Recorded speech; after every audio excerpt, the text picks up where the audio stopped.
My name is Margaret Hayes, and I'm 72 years old. I've lived a full life, or so I thought. But standing beside my husband's grave on that cold November morning, everything I believed about my 47 years of marriage was about to shatter like glass. The funeral had been small. Robert and I had kept to ourselves in our later years. Our children David, 45, and Susan, 42, stood on either side of me, their hands on my shoulders.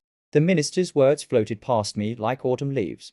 I was numb. Robert had died suddenly of a heart attack 2 weeks earlier. One moment, he was reading the newspaper at breakfast. The next he was gone. I wore my black dress with the pearl necklace Robert had given me on our 30th anniversary. My hat shielded my face from the weak sun. I kept my composure because that's what women of my generation do. We endured as the service ended and people began to drift away. My phone buzzed in my purse. I almost ignored it. Who sends messages at a funeral? But something made me look. The screen showed an unknown number. The message was simple, terrifying, impossible. I'm alive. I'm not in the coffin. They are watching us. Don't trust the children. My hand trembled so badly I nearly dropped the phone. I looked up at the casket being lowered into the earth, then at David and Susan, who were accepting condolences from the few neighbors who'd come. This had to be a cruel joke. Some sick person's idea of humor. But who would do such a thing? And why? I slipped the phone back into my purse and tried to breathe. The next hour passed in a blur. People came back to the house. There was coffee and sandwiches that I didn't remember preparing. Susan must have arranged it all. She'd always been the organized one. I watched my children carefully that afternoon. David, tall and serious like his father, worked in finance in Boston. He'd taken time off to help with the arrangements. Susan, softer in appearance but sharp in mind, lived just 20 minutes away with her husband Tom and their teenage twins. They seemed genuinely grieving. David's eyes were red. Susan kept touching my arm, asking if I needed anything. Were they acting? Was I losing my mind? That night, alone in the house Robert and I had shared for decades, I stared at the message until my eyes burned. At midnight, another text arrived. Tomorrow. Public library. 3rd floor reading room. 2 o'clock. Come alone. Destroy this phone after. I didn't sleep. How could I? Instead, I walked through our home, touching things. Robert's reading chair by the window. His coffee mug still in the sink. His jacket on the hook by the door. The life we'd built together surrounded me. Solid and real. But was any of it true? Robert Hayes had been a quiet man. An accountant who loved order and routine. We'd met at a church social in 1978. He was kind, reliable, safe. We built a good life. Raised our children. Took modest vacations. Grew old together. Or so I believed. The next afternoon, I told Susan I needed to go to the pharmacy. She offered to drive me, but I insisted on going alone. I needed the independence, I said. She looked worried but agreed. The library was nearly empty on a Tuesday afternoon. My heart pounded as I climbed to the 3rd floor. The reading room was a quiet space with tall windows and rows of wooden tables. Only one other person was there, a man in his 60s, thin, with grey hair and wire-rimmed glasses. He sat in the far corner, his back to the wall. As I approached, he looked up. My breath caught. Those eyes. I knew those eyes. Margaret, he said softly. Sit down, please. We don't have much time. Who are you? I whispered, even though part of me already knew. My name is Robert Hayes. But I'm not your husband. I'm his twin brother. I sat because my legs wouldn't hold me anymore. He continued, his voice gentle but urgent. Robert, your Robert died exactly when they said he did. But before he died, he called me. We hadn't spoken in 40 years. He told me things. Terrible things. About David and Susan. About money. About a plan. This is insane, I managed to say. Robert never mentioned a brother. He wouldn't have. We had a falling out when we were young. Over a woman, ironically. I moved to Canada. Changed my life completely. But blood is blood. When he called from the hospital, knowing he was dying, I listened. Robert's twin, my mind struggled with this, pulled out a folder. Inside were bank statements, legal documents, photographs. Your children have been stealing from you both for years, he said. Robert discovered it 6 months ago.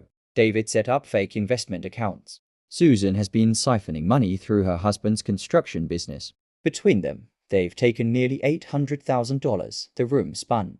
$800,000. Our retirement savings. The money from selling Robert's parents' home. My inheritance from my mother. Robert planned to confront them. The twin continued. But then he died. Before he passed, he made me promise to protect you. He gave me copies of everything he suspected they might have. Hastened his death. No, I said firmly. David and Susan would never, Margaret. Your husband didn't die of natural causes. I have proof. A friend of Robert's had the hospital run extra tests. There was digitalis in his system, a heart medication he wasn't prescribed. In the right dose, it mimics a heart attack perfectly. I wanted to scream, to run, to wake up from this nightmare. But something in his eyes, those eyes that were and weren't my husband's, told me he was speaking truth. Why didn't you go to the police? I asked. Because Robert made me promise to give you a choice. He knew this would destroy you. He wanted you to decide how to handle it. And, he paused, because we need to be careful. If they killed once, they might do it again. You're the only thing standing between them and the life insurance money. $500,000. My children. The babies I'd nursed and raised. David's first day of school. Susan's wedding day. Every birthday. Every Christmas. Every family dinner. Had it all been a lie? What do I do? I asked, feeling ancient and small. First, you protect yourself. Act normal. Grieve. Let them think everything is fine. Meanwhile, I'll work with Robert's friend, a lawyer named James Patterson. We'll build a case. And Margaret, consider staying with a friend for a while. Tell them the house has too many memories. I spend the next week in a fog. I moved through the motions. Susan came every day with food. David handled paperwork. They were attentive, loving. Were they waiting for me to die too? I found reasons to visit my friend Helen, sometimes staying overnight. I told the children I couldn't bear to sleep in the bedroom I'd shared with Robert. They seemed relieved to have me out of the house. Robert's twin. He told me to call him James. The name he'd used in Canada worked quietly. He met with lawyers and private investigators. He showed me evidence. Bank records showing withdrawals I'd never authorized. Emails between David and Susan discussing mother's accounts and waiting for the right time. The digitalis had been added to Robert's morning coffee over weeks. Small amounts. Building up in his system. Susan had access to the medication through her volunteer work at the senior center. The truth was worse than betrayal. It was cold. Calculated murder for money. We can go to the police now, James said one evening in his motel room. Papers spread across the table. We have enough, but I remembered something Robert used to say. The best revenge is living well. And I had a different idea. I called a family meeting at the house. David and Susan arrived together, concern on their faces. I sat them down in the living room where we'd celebrated so many holidays. I've been going through your father's papers. I began watching them carefully, and I've discovered some irregularities in our accounts. David's face remained neutral, but Susan's hand went to her throat. Until I've decided to conduct a full audit of all our finances, I continued. I've hired forensic accountants. Everything will be examined. That's not necessary, David said quickly. I can explain any. I've also instructed the lawyers to put the life insurance money in a trust. I interrupted. It won't be distributed for 5 years. And I'm changing my will. Everything will go to charity when I die. Susan stood up. You can't do that. That money is mine, I said firmly. And your father's, not yours. The masks slipped. David's face went hard. Susan's eyes filled with tears, but not the sad kind. The angry kind. You don't understand, Susan said. We needed that money. Tom's business is failing. We're going to lose everything. And I have debts, David added. Bad investments. I was going to pay it back with your father's life. I asked quietly. The room went silent. Susan's face went white. David took a step back. I know about the digitalis, I said. I know everything. Your father discovered what you were doing before he died. He had help documenting all of it. What happened next unfolded quickly. David tried to deny it. Susan broke down and confessed. She said it was David's idea, but her hands had done the deed. They'd planned to make it look like I'd had an accident too, within the year. A fall down the stairs perhaps. They'd been so careful, so patient. James appeared from the kitchen where he'd been listening. With him were 2 police detectives. I pressed charges. My own children were arrested for theft, fraud, and murder. The trial lasted months. It was in all the papers. Susan's husband divorced her. David's wife stood by him until the evidence became undeniable. Then she left too. They both went to prison. Susan got 25 years. David got 30. I sold the house. Too many ghosts. I moved to a small apartment near Helen. James, my brother-in-law, as strange as that still sounds. Stayed in town. We've become friends. It's odd, spending time with someone who has my husband's face, but a completely different soul. We meet for coffee once a week. He tells me stories about Robert as a young man, before they parted ways.